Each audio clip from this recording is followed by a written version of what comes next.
ଜୟ ମା ମଙ୍ଗଳା ଅଷ୍ଟ ଓଡ଼ିଆ ତରଫରୁ ସମସ୍ତଙ୍କୁ ସ୍ୱାଗତ। ଜାଣିବା ଆଜିର ପଞ୍ଚାଙ୍ଗ ଏବଂ ରାଶିଫଳ ବିଷୟ। ଆୟୁରକ୍ଷତ ମଙ୍ଗଳା ଧର୍ମରକ୍ଷତ ପାର୍ବତୀ ଯଶ କୀର୍ତ୍ତିଶ ଲକ୍ଷ୍ମୀସନ୍ ସର୍ବରକ୍ଷତ ମଙ୍ଗଳା ମୃଳାଞ୍ଜନ ସମାଭାସଂ ରବିପୁତ୍ର ୟମାଗୃଜଂ ଛାୟା ମର୍ତ୍ତଣ୍ଡ ସମ୍ଭୂତଂ ତଙ୍ଗ ନମାମି ଶନିଶ୍ଚରମ୍। ମା ମଙ୍ଗଳା ପ୍ରଭୁ ଶନିଦେବ ସମସ୍ତଙ୍କର ମଙ୍ଗଳ ବିଧାନ କରନ୍ତୁ। ଆଜି ଦିନଟି ସମସ୍ତଙ୍କର ସୁଖ ଶାନ୍ତିରେ କଟୁ। ଜାଣିବା ଆଜିର ପଞ୍ଚାଙ୍ଗ ବିଷୟ। ଆଜି ବିଛା 18 ଦିନ ଡିସେମ୍ବର ମାସ 3 ତାରିଖ ମଙ୍ଗଳବାର ମାର୍ଗଶିର ମାସ ଶୁକ୍ଳପକ୍ଷ ତୃତୀୟା ତିଥି ଦିନ 1 ଘଣ୍ଟା 9 ମିନିଟ୍ ପର୍ଯ୍ୟନ୍ତ। ମୂଳା ନକ୍ଷତ୍ର ଦିନ 4 ଘଣ୍ଟା 42 ମିନିଟ୍ ପର୍ଯ୍ୟନ୍ତ। ଧନୁଚନ୍ଦ୍ର 60 ଦଣ୍ଡ ଅହରାତ୍ର। ଆଜିର ସୂର୍ଯ୍ୟ ଉଦୟ ବିଷୟରେ ଶୁଣି ଜାଣିବା। ପ୍ରାତଃ 6 ଘଣ୍ଟା 7 ମିନିଟ୍ 48 ସେକେଣ୍ଡ ଗତେ ସୂର୍ଯ୍ୟ ଉଦୟ। ସନ୍ଧ୍ୟା 5 ଘଣ୍ଟା 5 ମିନିଟ୍ 10 ସେକେଣ୍ଡ ଗତେ ସୂର୍ଯ୍ୟ ଅସ୍ତ। ଆଜି ମକର ରାଶିରେ ଘାତବାର। ଯୋଗିନୀ ଉତ୍ତରେ ଦିବା 1 ଘଣ୍ଟା 9 ମିନିଟ୍ ଗତେ ଅଗ୍ନାୟୀ। ଯାତ୍ରା ନିଷେଧ। ଜାଣିବା ରାହୁକାଳ ସମୟ ଦିବା 2 ଘଣ୍ଟା 23 ମିନିଟ୍ରୁ ଦିବା 3 ଘଣ୍ଟା 44 ମିନିଟ୍ ମଧ୍ୟରେ ରାହୁକାଳ। ଆଜିର ଶୁଭକର୍ମ ଦିବା 4 ଘଣ୍ଟା 42 ମିନିଟ୍ ମଧ୍ୟରେ ମୂଳା ନକ୍ଷତ୍ରରେ ବିବାହ ପାଣି ଗ୍ରହଣ। ଗତ ଦିବସେ ତୁଳା କୁମ୍ଭ ରାଶି ପୁରୁଷ ଓ ବୃଷ ମିଥୁନ ରାଶି ମହିଳାଙ୍କର ଘାତ ଚନ୍ଦ୍ର। ଦିବା 4 ଘଣ୍ଟା 42 ମିନିଟ୍ ଗତେ ଅଶ୍ୱିନୀ କୃତ୍ତିକା ରୋହିଣୀ ଆଦ୍ରା ପୁଷ୍ୟା ମଘା ଉତ୍ତର ଫାଲ୍ଗୁନୀ ହସ୍ତ ସ୍ୱାତି ଅନୁରାଧା ମୂଳା ଉତ୍ତରାଷାଢ଼ ଶ୍ରବଣ ଶତବିଶ ଉତ୍ତର ଭାଦ୍ର ନକ୍ଷତ୍ରଙ୍କର ତାର ସୁଧି। ମୃତ୍ୟୁ 2 ପାଦ ପୁଷ୍କର ଦୋଷ ଦିବା 1 ଘଣ୍ଟା 9 ମିନିଟ୍ ଗତେ 1 ପାଦ ପୁଷ୍କର ଦୋଷ। କୃଷି ଗୋପଶୁ ନାଶ ଭୂମି ଅନ୍ନାଦି ଦାନ। ଦ୍ୱିତୀୟାରେ ଏକଦିଷ୍ଟ ପାର୍ବଣ ଶ୍ରାଦ୍ଧ। ଆଜି ବାଇଗଣ ଖାଇବା ପୋଟଳ ଖାଇବା ମନା। ଆଜି ରମ୍ଭା ତୃତୀୟା ଐଶ୍ୱର୍ଯ୍ୟ ପ୍ରାପ୍ତି ପାଇଁ ଆଜିର ମହେନ୍ଦ୍ର ବେଳା ଆସନ ଜାଣିବା। ଦିନ 12 ଘଣ୍ଟା 1 ମିନିଟ୍ ଗତେ ଦିନ 2 ଘଣ୍ଟା 12 ମିନିଟ୍ ମଧ୍ୟରେ। ଅମୃତବେଳା ବିଷୟରେ ଶୁଣି ଜାଣିବା। ଦିନ 7 ଘଣ୍ଟା 38 ମିନିଟ୍ ମଧ୍ୟରେ ଦିନ 9 ଘଣ୍ଟା 50 ମିନିଟ୍ ଗତେ 10 ଘଣ୍ଟା 34 ମିନିଟ୍ ମଧ୍ୟରେ। ରାତ୍ର 7 ଘଣ୍ଟା 44 ମିନିଟ୍ ଗତେ ରାତ୍ର 11 ଘଣ୍ଟା 13 ମିନିଟ୍ ମଧ୍ୟରେ। ଜାଣିବା ରାଶିଫଳ ବିଷୟ। ମେଷ ରାଶିରେ ମୀନ ରାଶି ପର୍ଯ୍ୟନ୍ତ କେଉଁ ରାଶିରେ କେମିତି ଅଛି କିପରି ଅଛି ଆସନ୍ତୁ ବିଚାର କରିବା। ପ୍ରଥମ ମେଷ ରାଶିର ବ୍ୟକ୍ତିବିଶେଷଙ୍କ ପାଇଁ ଆଜି ଦିନଟି କିପରି ଭାବେ କଟିବ। ବ୍ୟବସାୟ କ୍ଷେତ୍ରରେ ଆଜି ଲାଭବାନ ହେବେ। ଚାକିରି କ୍ଷେତ୍ରରେ ମଧ୍ୟ ଆଜି ଲାଭବାନ ହେବେ। କର୍ମକ୍ଷେତ୍ରରେ ଉନ୍ନତି କରିବେ। ମାନ ସମ୍ମାନ ଲାଭ କରିବେ। ବିଶିଷ୍ଟ ବ୍ୟକ୍ତିଙ୍କ ସହ ସମ୍ପର୍କ ବୃଦ୍ଧି ହେବ ଏବଂ ପରିବାରରେ ସୁଖ ଶାନ୍ତି ଆଜି ବଜାୟ ରହିବ। ନୂତନ ଖବର କିଛି ପ୍ରାପ୍ତ ହୋଇପାରେ ଏବଂ ବିଶିଷ୍ଟ ବ୍ୟକ୍ତିଙ୍କ ସହ ସମ୍ପର୍କ ବୃଦ୍ଧି ହେବ। ମହିଳାମାନଙ୍କର ଉନ୍ନତିର ସୁଯୋଗ ଆସିବ। ଛାତ୍ରଛାତ୍ରୀମାନେ ସଫଳ ହେବା ବହୁତ ଆଶା ଭଲ। ତାପରେ ଜାଣିବା ବୃଷ ରାଶିର ବ୍ୟକ୍ତିବିଶେଷଙ୍କ ପାଇଁ ଆଜି ଦିନଟି କିପରି ଭାବେ କଟିବ। ବ୍ୟବସାୟ କ୍ଷେତ୍ରରେ ସଫଳତା ମିଳିବ। କର୍ମକ୍ଷେତ୍ରରେ ଉନ୍ନତି ହେବ। ଆର୍ଥିକ ଚିନ୍ତା ବୃଦ୍ଧି ହେବ। ଶତ୍ରୁମାନେ ଆଜି ହଇରାଣ କରିବେ। ଆଜି ଶାରୀରିକ ପୀଡ଼ା କଷ୍ଟ ମଧ୍ୟ ଆଜି କିଛି ଅଛି, ତେଣୁ ସତର୍କ ଅବଲମ୍ବନ କରିବେ। ବିଶିଷ୍ଟ ବ୍ୟକ୍ତିଙ୍କ ଠାରୁ କିଛି ସହଯୋଗ ମିଳିପାରେ। ମହିଳାମାନେ ଧର୍ମପରାୟଣ ହେବେ। ଛାତ୍ରଛାତ୍ରୀମାନେ ସଫଳତା ଲାଭ କରିବେ। ତାପରେ ଜାଣିବା ମିଥୁନ ରାଶିର ବ୍ୟକ୍ତିବିଶେଷଙ୍କ ପାଇଁ ଆଜି ଦିନଟି କିପରି ଭାବେ କଟିବ। କର୍ମକ୍ଷେତ୍ରରେ ନୂତନ ସଂସ୍ଥା ମିଳିବ। ଧନ ଲାଭର ସୁଯୋଗ ମିଳିବ। ଶାରୀରିକ ଅସୁସ୍ଥତା କିଛି ଦେଖାଯାଇପାରେ। ନୂତନ ଖବର କିଛି ପ୍ରାପ୍ତ ହେବ। ଶୁଭ ଖବର। ବ୍ୟବସାୟରେ ଉନ୍ନତି ହେବ। ମହିଳାମାନେ ସନ୍ତାନଙ୍କ ସୁଖରେ ସୁଖୀ ହେବେ। ଛାତ୍ରଛାତ୍ରୀମାନେ ଉନ୍ନତି କରିବେ। ତାପରେ ଜାଣିବା କର୍କଟ ରାଶିର ବ୍ୟକ୍ତିବିଶେଷଙ୍କ ପାଇଁ ଆଜି ଦିନଟି କିପରି କଟିବ। କର୍ମକ୍ଷେତ୍ରରେ ବାଧାବିଘ୍ନ ଦୂର ହେବ। ଚାକିରି ଓ ବ୍ୟବସାୟରେ ସ୍ଥିତି ପ୍ରାୟ ସମାନ ରହିବ। ଇଚ୍ଛିତ ଫଳପ୍ରାପ୍ତି ହେବ। ଧନ ଆଗମନର ସୂଚନା ମଧ୍ୟ ମିଳେ।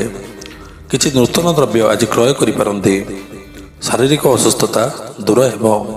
ମହିଳାମାନେ ସୁଖୀ ହେବେ। ଛାତ୍ରଛାତ୍ରୀମାନେ ଶିକ୍ଷା କ୍ଷେତ୍ରରେ ସଫଳତା ଲାଭ କରିବେ। ତାପରେ ଜାଣିବା ସିଂହ ରାଶିର ବ୍ୟକ୍ତିବିଶେଷଙ୍କ ପାଇଁ ଆଜି ଦିନଟି କିପରି ଭାବେ କଟିବ। ରୋଜଗାରରେ ବାଧାବିଘ୍ନ ଦୂର ହେବ। ଶତ୍ରୁମାନେ ଆଜି ପରାଜିତ ହେବେ। ବନ୍ଧୁ ସହଯୋଗ ମିଳିବ। ଗୃହ ନିର୍ମାଣର ସୁଯୋଗ ମିଳିପାରେ। ଆର୍ଥିକ ଅବସ୍ଥାରେ କିଛି ଅସ୍ଥିରତା ଟିକେ ଦେଖାଦେଇପାରେ, ତେଣୁ ସତର୍କ ରହିବେ। କିନ୍ତୁ ମହିଳାମାନେ ଧର୍ମପରାୟଣ ହେବେ। ଛାତ୍ରଛାତ୍ରୀମାନେ ସଫଳତା ଲାଭ କରିବେ।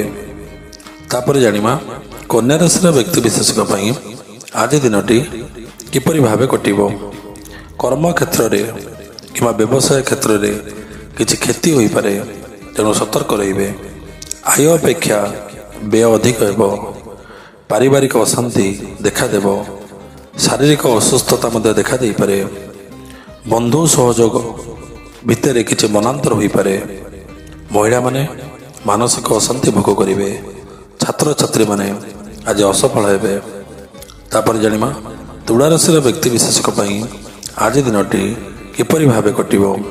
ନୂତନ ଚାକିରି ମିଳିବ। ବ୍ୟବସାୟରେ ପ୍ରଚୁର ଲାଭ ହେବ। ପାରିବାରିକ ସୁଖ ବୃଦ୍ଧି ପାଇବ। ଶତ୍ରୁମାନେ ଆଜି ପରାଜିତ ହେବେ। ଗୃହରେ କୌଣସି ମାଙ୍ଗଳିକ କାର୍ଯ୍ୟ ଅନୁଷ୍ଠିତ ହେବ। ମହିଳାମାନେ ସୁଖୀ ହେବେ। ଛାତ୍ରଛାତ୍ରୀମାନେ ଉପକୃତ ହେବେ।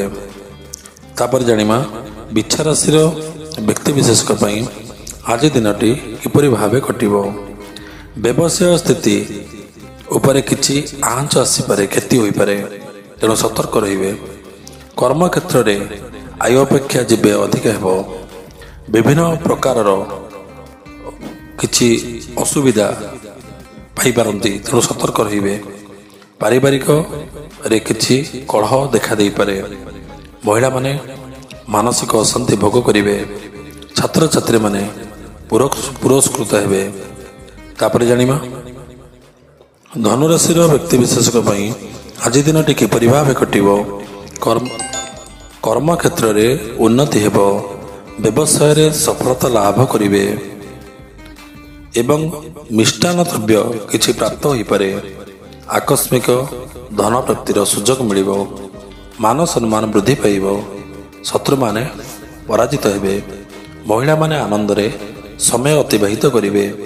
ଛାତ୍ରଛାତ୍ରୀମାନେ ବିଦେଶ ଭ୍ରମଣ କରିପାରନ୍ତି। ତାପରେ ଜାଣିବା ମକର ରାଶିର ବ୍ୟକ୍ତି ବିଶେଷଙ୍କ ପାଇଁ ଆଜି ଦିନଟି କିପରି ଭାବେ କଟିବ? ବ୍ୟବସାୟ କ୍ଷେତ୍ରରେ ଆଜି ବ୍ୟୟ ଅଧିକ ହେବ। ବହୁ ପରିଶ୍ରମ କଲେ କିଛିଟା ଫଳ ମିଳିପାରେ। ଇଚ୍ଛିତ କାର୍ଯ୍ୟ ଆଜି ସଫଳ ହେବା ଆଶା ବହୁତ କମ୍। ବନ୍ଧୁ ସହଯୋଗ କିନ୍ତୁ ପ୍ରାପ୍ତ ହେବ। ଶାରୀରିକ ସୁସ୍ଥତା ବୃଦ୍ଧି ପାଇବ। ମହିଳାମାନେ ସୁଖୀ ହେବେ। ଛାତ୍ରଛାତ୍ରୀମାନେ ସଫଳତା ଲାଭ କରିବେ। ତାପରେ ଜାଣିବା କୁମ୍ଭ ରାଶିର ବ୍ୟକ୍ତି ବିଶେଷଙ୍କ ପାଇଁ ଆଜି ଦିନଟି କିପରି ଭାବେ କଟିବ? କର୍ମକ୍ଷେତ୍ରରେ ଉନ୍ନତି ହେବ। ବ୍ୟବସାୟରେ ଲାଭବାନ ହେବେ। ଅର୍ଥ ଆଗମନର ପଥ ସୁଗମ ହେବ। ନୂତନ ବାହନ କିଛି କ୍ରୟ କରିପାରନ୍ତି। ଶାରୀରିକ ପୀଡ଼ା ଆଜି ଦୂର ହେବ। ମହିଳାମାନେ ସାହସ ଧୈର୍ଯ୍ୟ ଦ୍ୱାରା ସଫଳତା ଲାଭ କରିବେ।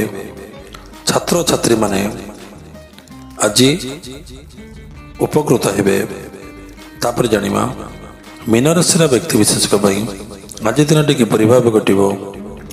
ସୁଖ ସୌହାର୍ଦ୍ଦ୍ୟ ବୃଦ୍ଧି ହେବ। କିନ୍ତୁ ବନ୍ଧୁ ସାହାଯ୍ୟ ଆଜି କିଛି ପ୍ରାପ୍ତ ହୋଇପାରେ। ବ୍ୟବସାୟରେ ଲାଭବାନ ହେବେ। ମାନ ସମ୍ମାନ ବୃଦ୍ଧି ପାଇବ। ଶତ୍ରୁମାନେ ଆଜି ପରାଜିତ ହେବେ।